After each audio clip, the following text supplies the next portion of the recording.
दोस्तों, कहा जाता है कि चाहे कितनी भी औलाद हो, माँ बाप अपने बच्चों को शहजादों की तरह ही पालते हैं। लेकिन सारे बच्चे मिलकर भी अपने माँ बाप को नहीं पाल पाते, बल्कि बुढ़ापे में उन पर जुल्म करते हैं। आज हम आपको एक बाप और एक बंदर का वाक्य सुनाने वाले हैं। आज की इस वीडियो को आप लाइक करें या ना करें, आपकी मर्जी, लेकिन हाँ, आपसे गुजारिश है कि इस वीडियो को आप आखिर तक ज़रूर देखें। दोस्तों, पुराने ज़माने की बात है। एक इंसान जो 2 बेटों का बाप था, उसने अपने बेटों के लिए बेशुमार कुर्बानियां दी। और माँ बाप तो कभी जताते भी नहीं हैं कि वे अपने बच्चों के लिए क्या कुछ कर जाते हैं। वे आदमी बेहद गरीब था, लेकिन अपने बच्चों को कभी किसी चीज़ की कमी महसूस नहीं होने दी।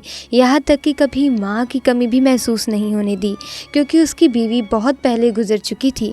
बेटे बहुत छोटे थे जब माँ का इंतकाल हुआ था। वो इंसान बहुत रहमदिल था। एक दिन जब वे मेहनत मजदूरी करने के लिए जा रहा था, तो रास्ते में उसे जख्मी हालत में बंदर का एक छोटा सा बच्चा नजर आया।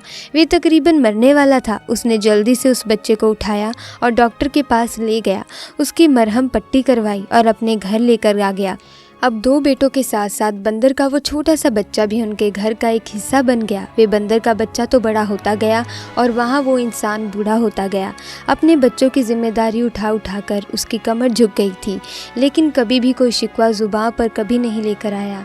दोस्तों, वे बेटे ऐसे गद्दार, ऐसे बेवफा थे जिन्हें अपने बाप का कोई एहसास नहीं। बचपन से ही उनको सिर्फ फरमाइश की आदत थी, जबकि वो बंदर का जो बच्चा था, उसको अपने मालिक से बहुत लगाव था। बच्चे जवान हो चुके थे। बाप ने पढ़ा लिखा कर इतना काबिल कर दिया था कि अपने पैरों पर खड़े हो चुके थे। अब उनकी शादियां भी हो चुकी थी। जब शादी हुई तो उनका ये घर छोटा लगने लगा। बंदर जो अब बड़ा हो चुका था, वो देखता था कि मेरे मालिक के साथ उसके बेटे कैसा सलूक करते हैं, और वे बेजुबान जानवर अपने दिल में बहुत गम महसूस करता था। अपने मालिक के हर वक्त साथ रहता था। एक दिन 2 बेटों ने ये कहकर बाप को अपने घर से निकाल दिया कि अब बहुत हो गया, महंगाई भी बहुत बढ़ गई है, खर्चा पूरा नहीं हो रहा है। अगर आप कहते हैं तो हम आपको ओल्ड एज होम, यानी कि जहाँ पर जाहिल लोग अपने बूढ़े माँ बाप को रहने के लिए छोड़ आते हैं, वहाँ डलवा देते हैं। वहाँ पर आपके बराबर के बूढ़े लोग होंगे, आपको कई नए साथी मिल जाएंगे। बाप समझ गया कि बेटे क्या कहना चाहते हैं। उसने कहा, तुम लोग मेरी फिक्र मत करो, बस तुम खुश रहो, मैं खुद यहाँ से चला जाता हूँ। बच्चों ने बाप को घर से निकाल दिया। ये तक नहीं पूछा कि आप कहाँ जाएंगे, कहाँ रहेंगे, बल्कि खुश हो रहे थे कि चलो, बूढ़ा बाप घर से निकल ही गया। उस आदमी ने मेहनत मजदूरी करना शुरू कर दी, लेकिन बुढ़ापे में कैसे मेहनत करता। 2 वक्त की रोटी बड़ी मुश्किल से मिलती थी, जो वे आदमी और बंदर खा लेते थे। लेकिन एक दिन बुढ़ापा और कमजोरी की वजह से वे आदमी जमीन पर गिर गया और पैरों पर चोट लग गई। वे पेड़ के नीचे थक हार कर बैठ गया और रोने लगा और कहने लगा, या अल्लाह, किसी के सामने हाथ नहीं फैलाना चाहता हूँ, भिखारी नहीं बनना चाहता हूँ। उम्र भर मैंने मेहनत मजदूरी करके हलाल की कमाई खाई है। रोते हुए वे अपने बंदर को देखने लगा। ऐसा लग रहा था कि वे बंदर उसके दिल की बात समझ रहा है। अब आदमी धीरे धीरे अंधा हो गया। उस बंदर ने बेवफाई नहीं की। चाहता तो अपने मालिक को वहीं छोड़कर चला जाता, लेकिन उसे अपने मालिक के एहसान याद थे। वे बंदर उसकी लाठी बन गया। उसको सड़क पार करवाता, कहीं पे भी जाना होता तो अपने मालिक को लेके जाता। उस बंदर को उस बूढ़े आदमी ने बहुत सारे करतब सिखाए हुए थे। ऐसा लगता था कि वे बंदर किसी सर्कस का माहिर जानवर हो। उस बंदर ने यही हरकतें करना शुरू कर दी। लोग जो करीब से गुजर रहे होते हैं, वे बंदर के करतब को देखकर हंसने लगे। उन्होंने पैसे देना भी शुरू कर दिया और यूं ही बंदर से खुश होकर हर कोई गुजरने वाला उसे पैसे देने लगा। जो पैसे भी उसको मिलते, जो लोग उसे देकर जाते, वे अपने मालिक को लाकर दे रहा था।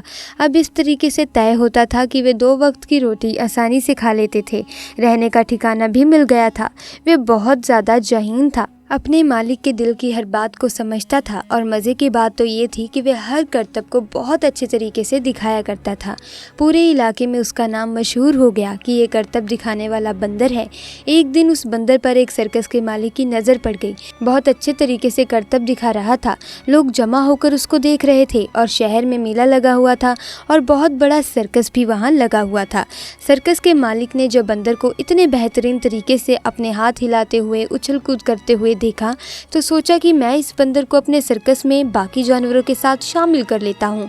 उस सर्कस का मालिक बूढ़े आदमी के पास आया और कहा, ये बंदर आपका है क्या? उन्होंने कहा, हाँ। ये मेरा प्यारा सा बंदर है, मेरे साथ रहता है, मेरे बुढ़ापे का सहारा है।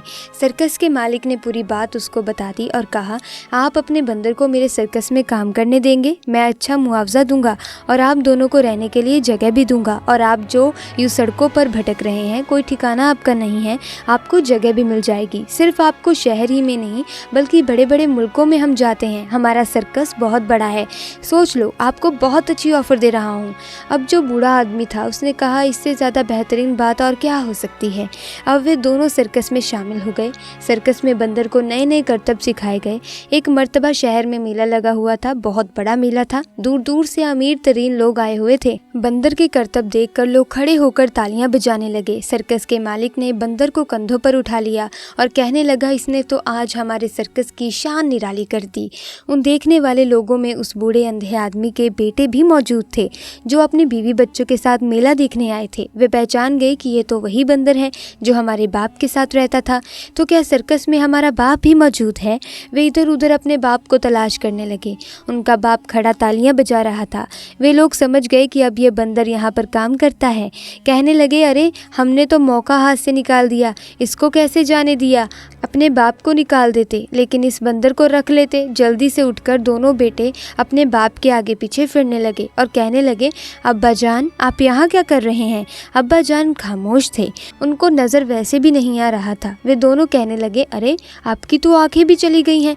वे दोनों बेटे सर्कस के मालिक के पास आए और कहा कि ये हमारा बंदर है, आपको नहीं पता, ये बहुत अच्छा है और बहुत ज़हीन है। सर्कस का मालिक तो जानता ही था। उसने गुस्से से कहा, तुम जैसे गद्दार और नाफरमान बेटे जिन्होंने अपने बूढ़े बाप को घर से धक्के मारकर निकाल दिया, तुम दोनों गद्दार हो। ये बंदर ही उनका असल बेटा है। ये बंदर तुम्हारा नहीं है बल्कि वे जो खड़े हैं ना, तुम्हारे बाप का है। और ये भी सुन लो, हम इस बंदर को तुम्हारे हवाले हरगिज़ नहीं करेंगे। हम यहाँ से बाहर मुल्क में जाने वाले हैं और अब ये दोनों वहीं हमारे साथ रहेंगे। तुम लोग यहाँ से दफ़ा हो जाओ। जो तुमने अपने बाप के साथ किया वो तुम्हारे बच्चे भी अब तुम्हारे साथ करेंगे। वे बेटे अफसोस करते रहे और इस तरह से वे बूढ़ा आदमी अपने बंदर के साथ अपनी बची खुची ज़िंदगी गुजारने लगा। दोस्तों, आज की इस वीडियो में बहुत कुछ सीखने को मिलता है। आपने इस कहानी से क्या सीखा हमें कमेंट सेक्शन में आकर ज़रूर बताएं। और हाँ, आप अपने दोस्तों के साथ इस खूबसूरत सी कहानी को शेयर करना ना भूलें। इंशाअल्लाह बहुत जल्द एक नई कहानी के साथ फिर आपसे खिदमत में हाजिर होंगे। तब तक के लिए आप हमें इजाज़त दें। आपका बहुत बहुत धन्यवाद।